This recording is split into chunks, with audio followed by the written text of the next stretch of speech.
Bonsoir, nouveau journal du vendredi 28 janvier 2022. Au sommaire de cette édition, 15 soldats burundais présents sur le territoire de la République démocratique du Congo. Démenti du ministre de la Défense et des anciens combattants ce vendredi lors de la présentation des réalisations de ce ministère lors du précédent trimestre de l'exercice 2022 plutôt 2022. Hausse du prix du carburant par le ministère en charge des mines et de l'énergie. Les consommateurs, surtout les usagers des transports en commun, s'inquiètent des conséquences sur leur pouvoir d'achat. Dans un instant, les détails de ce journal.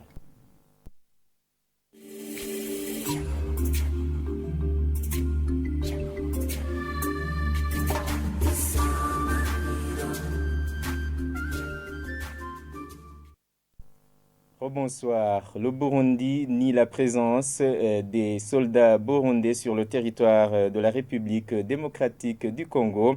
Lors de la présentation des réalisations du ministère burundais de la Défense et des anciens combattants, le ministre Alain Tribert Mutabazi a salué plutôt le professionnalisme et le courage de l'armée burundaise lors des différentes missions de maintien de la paix. Sur la question des militaires morts lors des formations militaires au centre commando de Gitega. Le ministre parle de 5 morts pour des raisons de santé. Les détails avec Elinibel Nibigir. Parmi les réalisations du ministère de la Défense et des anciens combattants figure la délivrance des diplômes pour plus de 230 militaires de la 131e promotion des commandos. Le ministre Alain Tribert Mutabazi regrette cependant la mort de 5 militaires au cours des formations au centre commando de Gitega. Ici, il évoque des raisons de santé, cause de ces morts. C'est triste et c'est dommage réellement. Il y a eu un accident professionnel, il y a eu des morts pendant cette formation, mais ce sont des morts causées parfois par de problèmes de santé. Il y a eu 5 morts, c'est déplorable.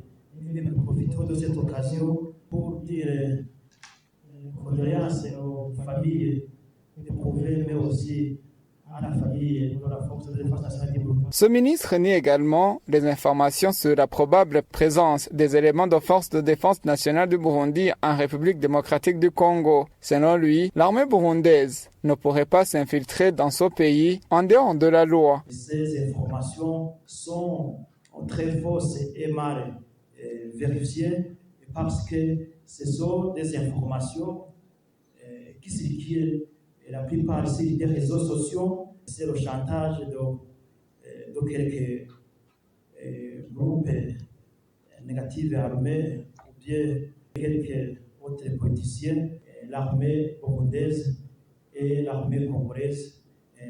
Nous avons une bonne coopération dans le domaine de la défense.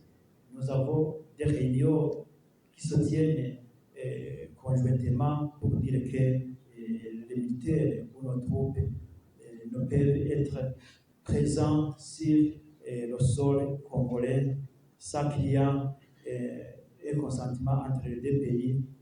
Et même, il n'y a pas la raison d'être là-bas parce qu'on n'a pas le travail en RDC, parce que le rôle de l'armée burundaise, c'est pour protéger la population burundaise, mais aussi défendre l'intégrité territoriale de notre pays. Et parmi les défis qu'a connus le ministère de la Défense des anciens combattants figure l'insuffisance des moyens financiers et le matériel en besoin de remplacement, note le ministre Alain Tribert Mutabazi. Page justice à présent, les partenaires du ministère de la Justice sont appelés à travailler en accord avec les objectifs que le gouvernement s'est fixés pour atteindre le développement durable. Lors d'une réunion à leur intention, le ministre de la Justice, Domine Banyangimbona, a fait savoir aux partenaires qu'ils doivent baser leurs interventions sur les plans stratégiques du secteur qu'ils souhaitent appuyer. Suivez-la.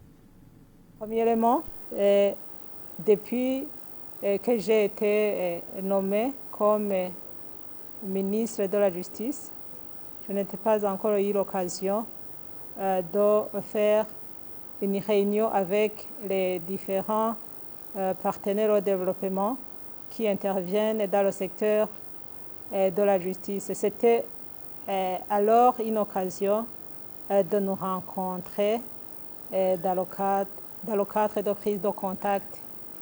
Deuxièmement, c'était une occasion de leur faire part des orientations du gouvernement, puisque avec le Forum national pour le développement qui s'est tenu au mois de novembre 2021, ainsi que la séance de la mini-table ronde, on a constaté ensemble avec les différents partenaires au développement que le Burundi a toujours bénéficié de l'aide au développement, mais le constat est que le Burundi reste rangé parmi les pays sous-développés. Et c'est le moment pour qu'il y ait redynamisation des mécanismes de collaboration et de coordination des interventions des partenaires au développement.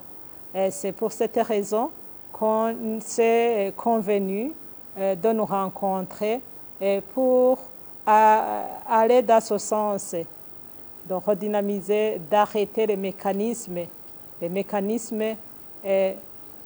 de collaboration et de coordination de l'aide au développement dans le sens d'arriver au développement intégral de toute la population du Burundi.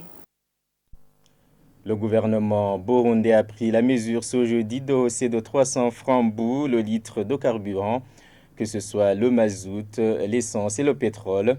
Certains passagers et chauffeurs de bus de transport en commun en mairie de Bujumbura voient d'un mauvais œil la hausse de ce carburant.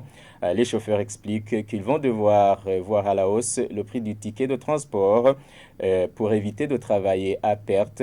Les passagers de leur côté redoutent plutôt l'impact de cette mesure sur leur pouvoir d'achat. Le point avec Jean-Marie Mayonka. Les usagers des véhicules de transport en commun et même les chauffeurs de ces véhicules disent que la hausse des prix de carburant ne va pas faciliter le travail. Ceux qui utilisent les véhicules de transport précisent qu'ils vont travailler en perdant. Il vaut mieux augmenter le prix du carburant au lieu d'en manquer. Nous, transporteurs, avons un problème en rapport avec le nombre élevé et la cherté des documents à chercher. Aujourd'hui, s'ils ont revu à la hausse le mazout et l'essence, il faut que le gouvernement pense aussi aux transporteurs en fixant le prix de bus, sinon nous allons travailler à perte. Pour les passagers, la hausse des prix du carburant va entraîner aussi la hausse des tickets de bus au moment où leur situation financière n'a pas changé. Ils disent que ce sera difficile pour se déplacer. Le déplacement pour nous sera difficile parce qu'ils vont revoir à la hausse le prix des tickets, alors que même l'argent que nous payons n'était pas facile à en trouver. Nous avons mal accueilli cette décision parce que si nos salaires, rien n'a été ajouté. Si le prix du carburant se revoit à la hausse, c'est que le ticket du bus sera aussi revu à la hausse. Personne n'a bien accueilli cette décision. Que ce soit les passagers ou les chauffeurs des véhicules de transport en commun, tous demandent à l'État de voir ce qu'il faut pour faciliter le transport des citoyens. Nous demandons à l'État d'ajuster nos salaires, sinon ça sera difficile de nous déplacer. La hausse des prix du carburant intervient au moment où plusieurs jours viennent de passer sans que ce carburant soit disponible dans différentes stations-service. La ville de Gitega connaît un sérieux problème de manque d'eau potable, un problème que rencontrent également les quartiers ruraux surplombant la ville et qui, selon le gouverneur de Gitega, est dû à la récente naissance de nouveaux quartiers avec l'extension de la ville. Au sein de la Régie des eaux région Est, l'on indique que ce problème sera bientôt résolu, mais qu'en attendant, une distribution horaire est opérée pour servir différentes localités de la ville. Le récit est de Francine Ndihokogayo. L'école technique secondaire Kwibuka se trouve sur la colline Rukoba en zone Gitega rurale. Les élèves internes sont des garçons et se comptent à plus de 200. Pour avoir de l'eau à utiliser, ils doivent descendre dans les vallées tous les jours après le déjeuner. Les uns prennent des bouteilles en plastique, d'autres de petits seaux. C'est difficile de se doucher et de faire de la lessive. On va puiser de l'eau à la source et on va utiliser un seau pour déshabiller. C'est un problème sérieux. L'hygiène corporelle laisse à désirer. On se fatigue de faire des tours pour aller puiser de l'eau. On peut facilement faire 2 semaines sans se laver. On n'a pas d'eau pour boire ni pour se brosser. Beaucoup d'élèves échouent à cause de tout cela.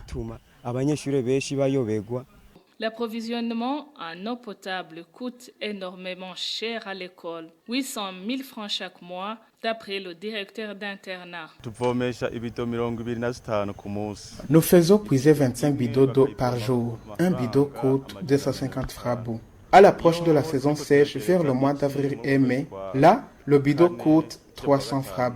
Par mois, nous dépensons plus de 800 000 francs pour l'achat de l'eau. Ceci a des répercussions sur la vie quotidienne des élèves.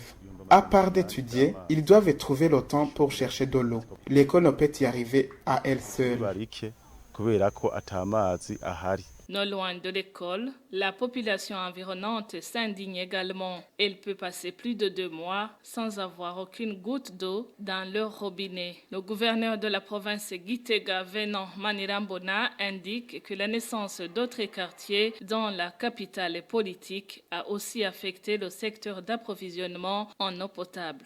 Nous voyons qu'il y a toujours un manque d'eau, mais ce qui nous encourage est qu'il y a une bonne volonté du gouvernement, des services techniques, pour pouvoir préparer des projets